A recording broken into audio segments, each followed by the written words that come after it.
My name is Rob Pike. I've been in this business a long time, but really to know me is to know my parents.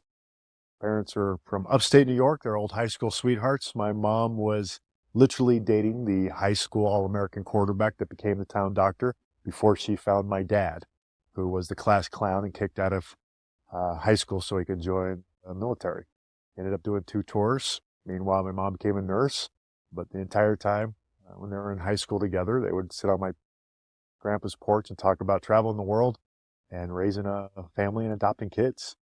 So my dad gets done with the tours, comes home, and they move as far away as they could. They were adventurers. They go out to Long Beach, California. I have my older brother and myself.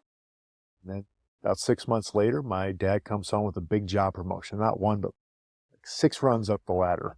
And he's so excited. He feels like he's done something for his family. He brings housing brochures to buy a new house in Long Beach, California.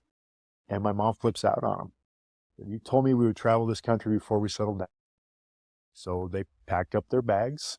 My dad gave us 2 weeks notice, and they spent the next 6 months just traveling around the States, seeing where they wanted to live. They lived off of cash and credit cards and ended up out of money and out of gas in Colorado Springs. Landed there on a Tuesday, fell in love with the place. Following Tuesday, they got jobs. The next Tuesday, they started adopting kids. We fostered 6. Ended up with 4 of my siblings, and it's been wonderful.